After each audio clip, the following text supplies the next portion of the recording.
Ono, as a party, we had a very disturbing incident over the weekend. And this is what the party spokesperson will talk to us about, after which he will answer questions.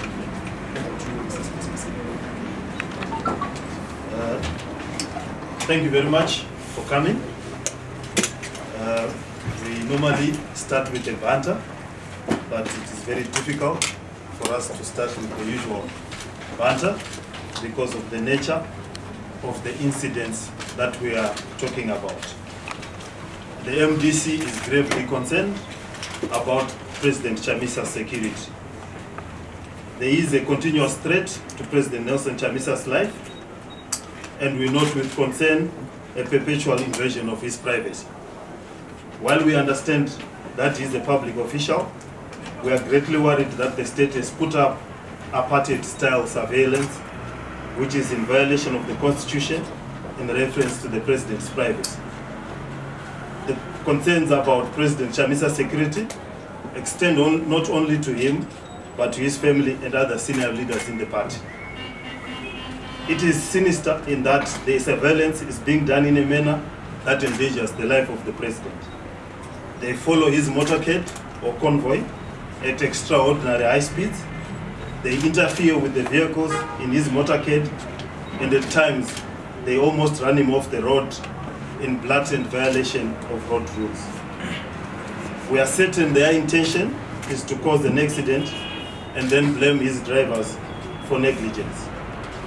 What is worrying about Saturday's scuffle is that they actually physically interfered with the motorcade and attempted to grab and abduct the President. They followed his motorcade at high speed from Marondera.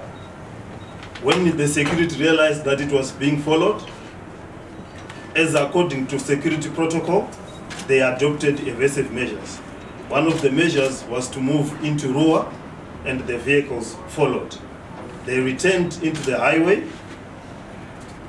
and decided to go into Mafume, and the vehicles followed.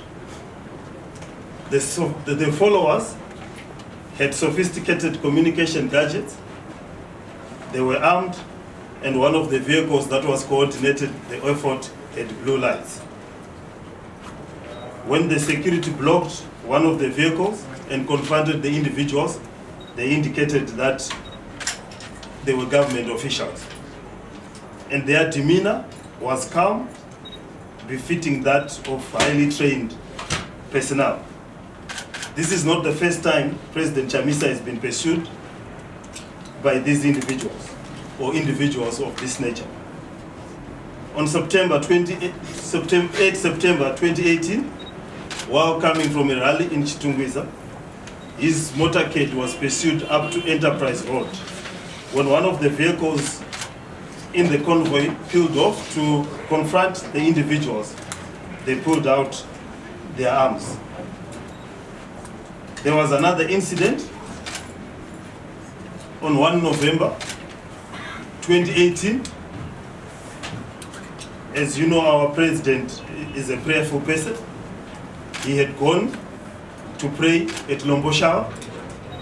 He had to cut his prayers short because of the individuals who were following him, and he had to take evasive situation.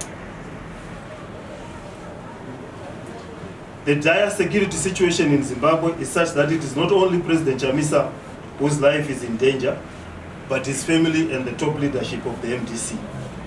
We are all aware of the incidences involving Vice President Senator Morgan Comich, Vice National Chairperson Honorable Tendai Biti, Youth Assembly Chairperson Honorable Hepmo Chidziva, have all had their lives threatened in one form or the other. On 1 August 2018, when innocent civilians were brutally killed by soldiers in the streets of Harare, we all realized that even innocent, ordinary Zimbabweans are not safe under the so-called new dispensation. Interestingly, the victims ended up having been blamed for having died. In the current case, it is therefore laughable and almost comical the attempt to blame President Chamisa for having been followed and having been nearly abducted. They now want to charge the victim with assault, just as they are trying to blame the victims of the incident of 1st of August when people were shot. They tried to blame the MDC, yet not one of the victims has been identified as an MDC member or to have an MDC card. All the victims, either of the killing or the assault, have been ordinary citizens. It is their modus operandi, when all else fails, to blame the victim. They started off by trying to say it was staged.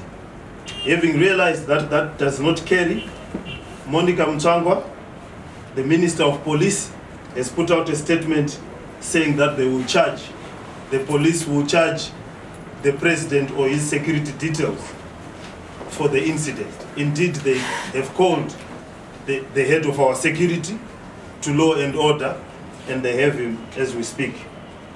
We, however, pay tribute to citizen journalism and the journalists that for recording these incidences. Though the videos were done by an amateur, they clearly able to illustrate that the incident happened. Yesterday, someone would have said that this incident never occurred at all. One must remember that this is the same government that blamed Itai Dzamara for having disappeared himself, only for them to now admit in various degrees, some well out of government, that indeed an abduction and a loss of life might have occurred on Itai Dzamara incident.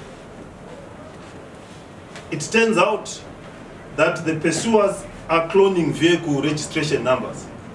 They take vehicle registration numbers of a motorist who stays in a small town far away and unsuspecting.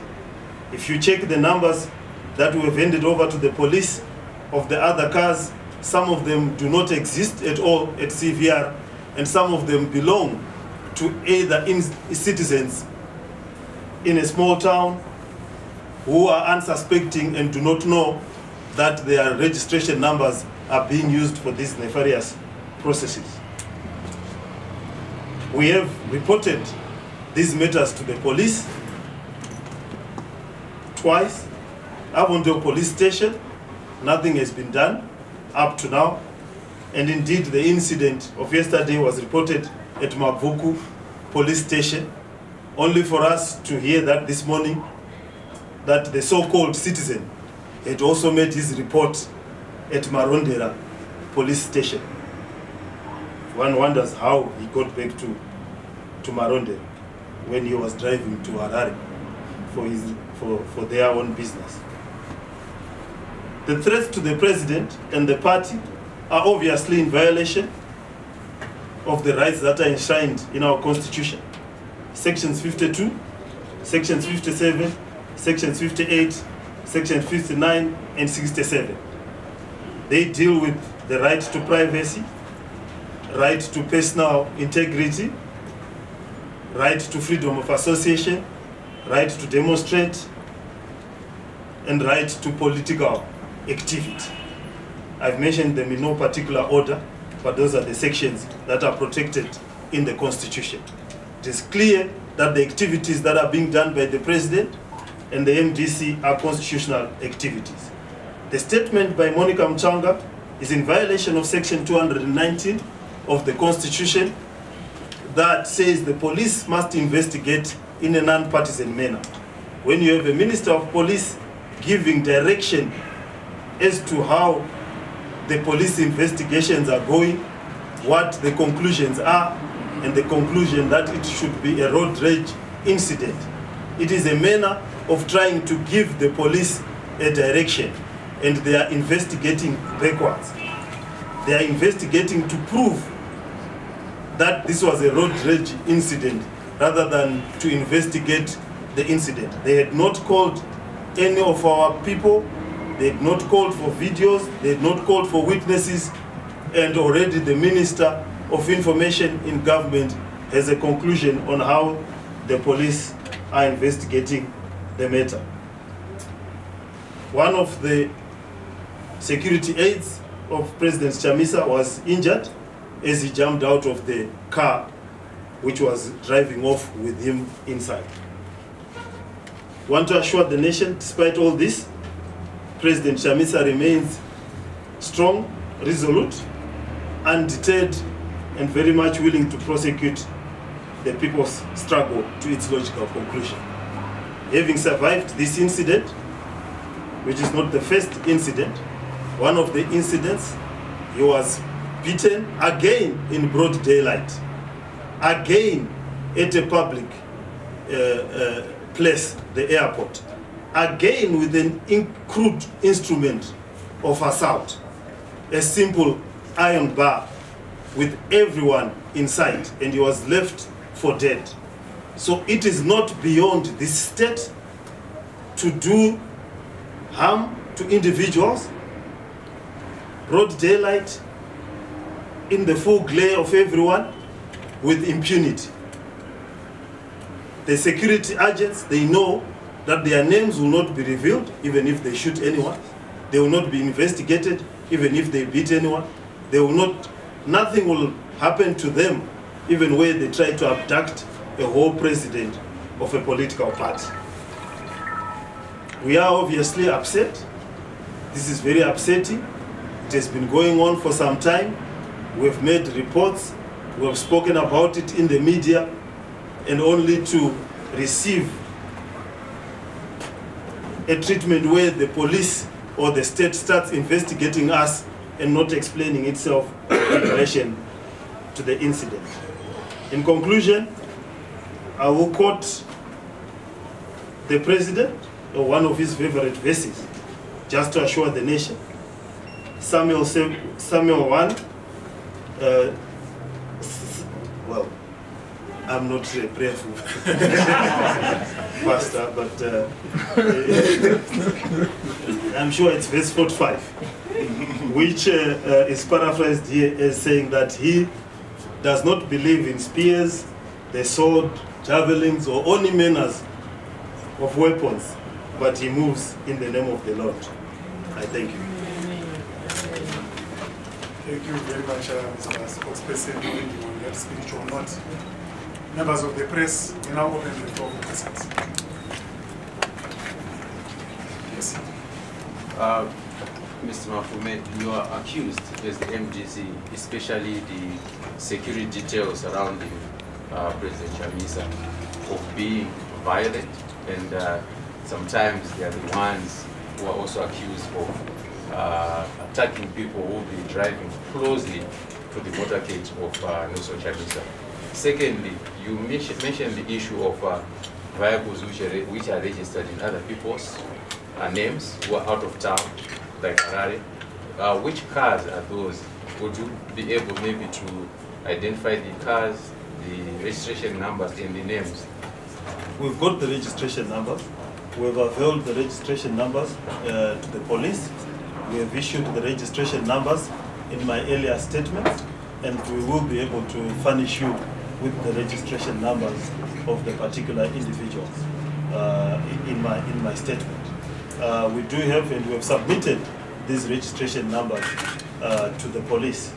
And the registration numbers, some of them from our own investigation, have led, they've got names of individuals who will not be in Harare at that particular time, who will not even have the particular make of the car. You must remember, these are people who can clone a whole ballot in a presidential election. It is easy for them to clone a number. It is easy for them to make up a number. It is not we are not surprised that these numbers turn up as they do, and that they are used in the manner that they are used. We have not had any incident where an ordinary civilian has reported our security or the president's motorcade, or having been blocked. People flock to see the president. People love our president, Nelson Chamisa, the ordinary people. When they come to the president, he's the most accessible leader in Zimbabwe in terms of public interaction. He allows them near whether he's in a fuel queue, whether he's coming from a rally, whether he's, we know the demeanor of ordinary persons. They come bringing joy and not harm. We know the demeanor of state security. It is a state security that was trained to kill, to disappear people, to abduct people, to assault at any given time. And they've done it with impunity. They shoot people in broad daylight. And they've done it with impunity. Not one of them has been arrested. The people who have been arrested are the Vice President here, our security guys, and even the victims of those violence. Can you name me a soldier, a policeman, or intelligent person of all the people who have died in this country, of all the leaders who have died in this country? Which policeman has been arrested? Zero. They blame the victim. It's only the good thing, the difference these days is that there's citizen journalism. The phone has become a recorder. Amateurish as it might be, but at least now people record whatever will be happening. Otherwise, we will be talking about something else over the president's life. Any other questions? Yes? What is the name of the person that has been called by the police? Well, he's part of our close security, so we will not disclose his name in public, but he's the head of our security. If we want to see the nature of the investigation, it might probably be meant to do a statement.